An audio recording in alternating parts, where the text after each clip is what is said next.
Photographers learners. हमारा जो topic चला हुआ है वो है भारत का अपवाह तंत्र।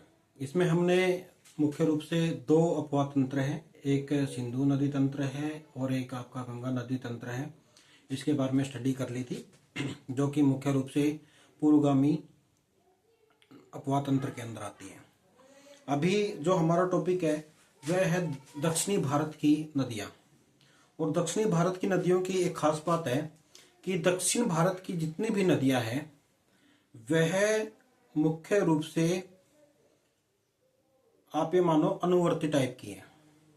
अनुवर्ती का मतलब है जिस तरफ ढाल होता है उस तरफ ही प्रवाह करती है। दूसरी चीज जो यहाँ पर दूसरा पैटर्न मिलता है जिसको हम प्रारूप बोलते हैं वह मुख्य रूप से दो प्रकार का मिलता है। पहला है ट्रेलिस। ट्रेलिस का मतलब होता है जो आपका जालीनुमा होता है। उसका रीजन क्या है? उसका रीजन ये है कि जो प्रायद्वीपीय भारत है वह मुख्य रूप से लावा युक्त चट्टानों से बना हुआ है। आग्नेय चट्टाने हैं या रूपांतरित चट्टाने हैं जिसके ऊपर बहुत ज्यादा प्रेशर या टेम्परेचर की वजह से जिन्होंने अपना रूप परिवर्तित कर लिया हो, तो उनको इरोड करना या उनको अपरदन करना बहुत ही मुश्किल होता है। ठीक है। या फिर क्या होता है, इसमें चक्रियां मिलती है जिसको हम रेडियल बोलते हैं, क्योंकि कुछ एक नदियां हैं अमरकंटक के आसपास, वहां पे एक रेडियल फॉर्मेशन बनता है। ठीक है।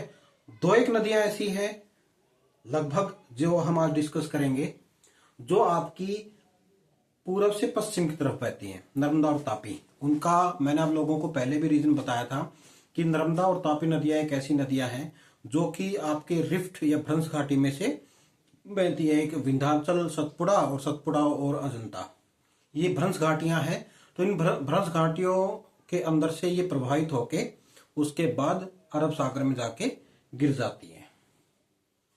मोस्टली जितनी भी नदियां हैं वह विसर्प नहीं बनाती, जबकि जो हिमालय पर्वत से निकलने वाली जितनी भी नदियां हैं ऑलमोस्ट विसर्प बना के चलती है या मिएंडर्स के रूप में चलती है, गोखुर झीलें बनती हैं। मगर यहां पर ऐसा कुछ भी नहीं है। उसका एक रीजन क्या है? उसका रीजन ये है कि यहां पर जो भी बेड रॉक है या जो धरातल है वो काफी कठोर है, तो जिसकी वजह से ये विसर्प ही नहीं बना पाती। दूसरी कंडीशंस क्या है कि यहां पर जितनी भी नदियां हैं वो ऑलमोस्ट सीजनल है। जो आज हम डिस्कस करेंगे वो है लगभग 12मासी। बाकी जितनी भी नदियां हैं वो है मौसमी, कि वर्षा ऋतु जब आती है तभी इनके अंदर पानी आता है, अदरवाइज ये लगभग ड्राई रहती है। परंतु जितनी भी हम नदियों की बात करेंगे वह दक्षिण के भारत में नदियों के लिए, कृषि के लिए वरदान साबित हुई है। वरदान इसलिए साबित हुई है क्योंकि ये क्या करती हैं, ये खेती को पानी देती हैं जिससे कि उसकी वृद्धि होती है। तो इसलिए इनकी स्टडी बहुत ज्यादा इंपॉर्टेंट है। तो हम एक एक करके नदियों के बारे में डिस्कस करेंगे, कहाँ से निकलती है। गिरना का मैंने आप लोगों को बता दिया, कितनी उनकी लंबाई है, उसकी मुख्य मुख्य सहायक नदियां कौन सी हैं, और एग्जाम पॉइंट ऑफ व्यू से इतनी चीजें ही मुख्य होती हैं।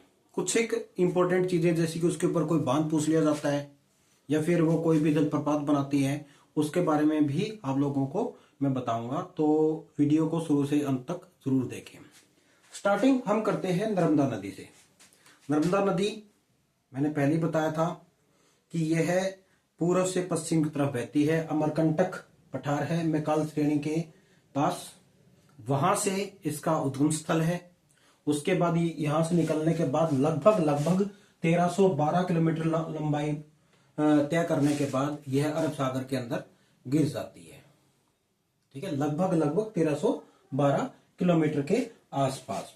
इसकी जो बाहिने किनारे की जो सहायक नदियां हैं उसमें तवा, बुरनर, बजूर, हिरन और शेर, ये मुख्य नदियां हैं। और जो दाहिने सिरे की नदियां हैं उसमें हथनी, ओरसांग और कोलार, इन नदियों के नाम आते हैं जो इसकी दाहिने सिरे की सहायक नदियां हैं। इसके ऊपर जो काफी फेमस है वो है आपका सरदार सरोवर बांध, जो गुजरात के अंदर पड़ता है। क्योंकि ये काफी न्यूज के अंदर भी रहता है, बार बार पूछा भी जाता है सरदार सरोवर डैम के बारे में। तो आप लोगों को ये पता होना चाहिए कि जो सरदार सरोवर डैम है वो नर्मदा नदी के ऊपर है। और यहाँ पर एक धुआंधार जलप्रपात जबलपुर के आसपास ये बनता है। मार्बल स्टोन फॉल भी इसको कह सकते हैं। यह मार्बल स्टोन भी यहाँ पर पाया जाता है। तो ये इसकी एक इंपॉर्टेंस है कि आपको धुआंधार जलप्रपात का पता होना चाहिए, सरदार सरोवर डैम का पता होना चाहिए, कहां से निकलती है इसका पता होना चाहिए, उसकी लंबाई पता होनी चाहिए। उसके बाद हम बात करते हैं इसकी एक और नदी, तापी नदी। यह नदी मुल्ताई के नजदीक बैतूल जिला मध्य प्रदेश, वहां से निकलती है। 724 किलोमीटर बहने के बाद यह अरब सागर में जाके गिर जाती है। इसकी जो बाइने सिरे की जो सहायक नदियां हैं उसमें पूर्णा, गिरना, पंजरा और वांगूर नदियां आती हैं और अनेर आती हैं। और जो दाहिने सिरे की नदियां हैं उसमें बोरी, अरना और गोमाई आते हैं। ये इसकी दाहिने सिरे की नदियां हैं। इसमें जो एक कई बार क्वेश्चन पूछा जाता है, उकई जल परियोजना, जिसको हम वल्लभ सागर के नाम से जानते हैं आजकल, उकई बांध, ये आपका तापी नदी के ऊपर स्थित है। ठीक है, आप लोगों को इसका पता होना चाहिए। ये जो दोनों नदियां हैं ये भ्रंश घाटी में से गुजरती हैं और जिसका ढाल पूर्व से पश्चिम की तरफ है। ठीक है, तो ये एक लंबा अपवातंत्र के बाद अरब सागर में गिर जाती है। ठीक है, उसके बाद आती है हमारी महानदी।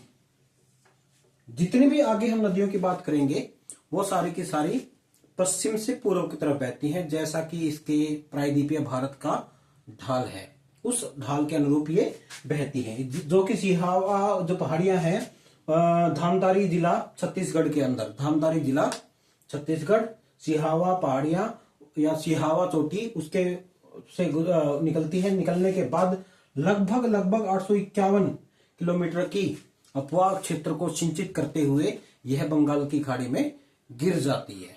ठीक है, इसके जो मुख्य सहायक नदियां हैं बायने किनारे के ऊपर सियोनाथ, हसदियो, मांड, ईब और ओंग, और जो दाहिने सिरे की है तेल, जोंक और रवारून, ये कुछ एक ऐसी सहायक नदियां हैं जो इसको जल प्रदान करती हैं। महानदी का इंपॉर्टेंस इसलिए माना जाता है क्योंकि ये जो छत्तीसगढ़ हो गया, उड़ीसा हो गया और आसपास का क्षेत्र हो गया, वहां पर कृषि के लिए बहुत ज्यादा जल उपलब्ध करवाती है। दूसरा, जो इसके ऊपर हीराकुंड बांध है, यह अलग अलग प्रोजेक्ट में काम आता है, क्योंकि ये क्वेश्चन बहुत बार पूछा जाता है कि जी हीराकुंड बांध किस नदी के ऊपर है, वो महानदी के ऊपर है। और ये एक जल परियोजना है जिसके द्वारा खेतों को जल विद्युत और अन्य स्वास्थ्य लाभ के लिए इसका प्रयोग किया जाता है। पीने के पानी के लिए इसके जो बांध है उसके जल का पानी का प्रयोग किया जाता है। जब हम इसकी बात करते हैं, तीसरे नंबर की सबसे बड़ी नदी के रूप में जानी जाती है जो प्रायद्वीपीय भारत की है। उसके बाद आती है गोदावरी। गोदावरी को हम मुख्य रूप से दक्षिण की गंगा भी बोलते हैं। ध्यान रखना, जब भी आप लोगों से एक पूछा जाए कि जी दक्षिण की गंगा का नाम कौन सा है, तो वो है गोदावरी। ठीक है, आप लोग इस चीज को ध्यान रखना। ये ब्रह्मगिरी चोटी है, त्रिंबकेश्वर के पास नासिक जिले में महाराष्ट्र के अंदर इसका उद्गम स्थल है। लगभग 1465 किलोमीटर के अपवाह क्षेत्र को यह बहते हुए यह फिर जाके क्या करती है, आपकी बंगाल की खाड़ी में गिर जाती है।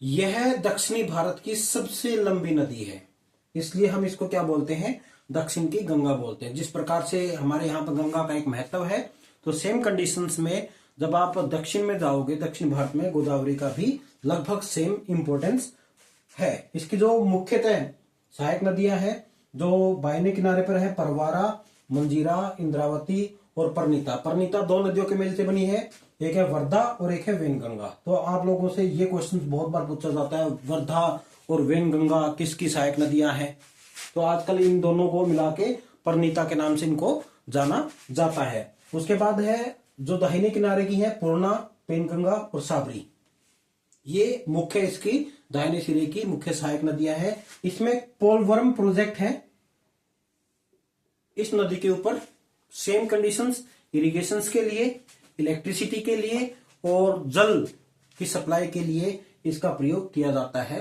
जो आपका वहां के आसपास के जितने भी राज्य है, जिसमें हम मुख्य रूप से आप ये मान सकते हो आंध्र प्रदेश है, उसके बाद जो उससे निकला हुआ है क्या नाम उसका तेलंगाना है, थोड़ा बहुत पार्ट छत्तीसगढ़ का है। तो ये क्षेत्र इससे लाभ प्राप्त करते हैं। उसके बाद आती है आपकी कृष्णा नदी। कृष्णा जैसे कि नाम से पता लगता है कि इसके साफ पानी में जब हम इसके तट के ऊपर देखते हैं, इसकी तलहटी में देखते हैं, तो इसका रंग काला दिखाई देता है, जिस वजह से इसका नाम कृष्णा रखा गया। यह मुख्य रूप से महाबलेश्वर सतारा जो डिस्ट्रिक्ट महाराष्ट्र का, वहां से निकलती है। वहां से निकलने के बाद लगभग 1400 किलोमीटर, मतलब दूसरे नंबर की सबसे बड़ी नदी आप इसको बोल सकते हो, बहती हुई बंगाल की खाड़ी में गिर जाती है। इसकी जो बाहिने किनारे की मुख्य सहायक नदियां हैं उसमें भीमा, मुंशी, पलेरू और मुनेरू का नाम आते हैं। और जो दाहिने सिरे की जो सहायक नदियां उनमें तुंगभद्रा, घाटप्रभा, मालप्रभा और कोयना का नाम आता है। कोयना का नाम आप लोगों को पता ही होगा कि कोयना डैम कोयना के ऊपर बना था महाराष्ट्र के अंदर, और ये माना जाता था कि ये सबसे सेफ इलाका है भूकंप के उस नजरिए से। परंतु फिर भी बहुत ज्यादा प्रेशर हो गया था पानी का, इस वजह से इस क्षेत्र के अंदर क्या आ गई थी, भूकंप आ गया था। उसके बाद नागार्जुन सागर परियोजना, इसकी सबसे इंपॉर्टेंट क्या कह सकते हो आप लोग, एक परियोजना है जो कि तमिलनाडु हो गया, कर्नाटका हो गया, इन क्षेत्रों को क्या करती है, ये लाभ देती है। आंध्र प्रदेश हो गया, तो उन लोग उस क्षेत्र को इसका लाभ मिलता है। उसके बाद लास्ट आती है कावेरी। कावेरी है ताला कावेरी, ब्रह्मगिरी जो श्रेणी है, चोटी है, उसके पास से निकलती है। कोदोगु जिला है कर्नाटका के अंदर, वहां पर स्थित है। लगभग 760 किलोमीटर बहने के बाद यह है बंगाल की खाड़ी में गिर जाती है।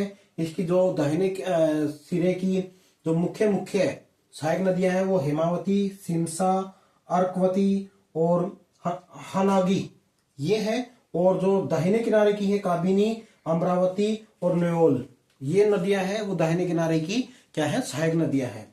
इसमें जो सबसे इंपॉर्टेंट है वो है मैतुर बांध, जो अलग अलग प्रकार की जो यूटिलिटीज है उसके लिए प्रयोग किया जाता है। और इसके ऊपर शिव समुद्रम जलप्रपात बनता है, कावेरी के ऊपर बनता है शिव समुद्रम जलप्रपात, जो कि काफी एक बढ़िया नेचुरल व्यू को देता है। तो ये थी आपकी प्रायद्वीपीय भारत की नदियां। आप लोगों से क्वेश्चंस कैसे पूछा जाए, आप लोगों से भी पूछ सकते हैं कि इनमें से किसकी सहायक नदियां हैं, इसकी लंबाई कितनी है, दक्षिण की गंगा किसे कहते हैं, तो इनका उद्गम स्थल क्या है, इनका मुहाना कहां पर है। जितनी भी आपकी अरब सागर में गिरती हैं नदियां वो डेल्टा बनाती हैं बड़ा बड़ा, और जो अरब सागर में गिरती हैं वो एस्चुरी बनाती हैं, नदमुख जिसको हम बोलते हैं हिंदी में। तो कैसी लगी आप लोगों को वीडियो, ये था अपवाह तंत्र भारत का। अगर आपको और डिटेल वीडियो चाहिए किसी एक नदी के ऊपर तो आप लोग कमेंट बॉक्स में लिख सकते हो, मैं उसके ऊपर वीडियो बना दूंगा। कोशिश करूंगा पढ़ के आप लोगों के लिए वो अच्छे से वीडियो और अच्छे से एक्सप्लेन करूं। तो इन्हीं शब्दों के साथ आज के लिए विराम देते हैं। कृपया करके वीडियो को लाइक, चैनल को सब्सक्राइब और शेयर करते रहें, लाभ लेते रहें। बहुत बहुत धन्यवाद, फिर मुलाकात होगी।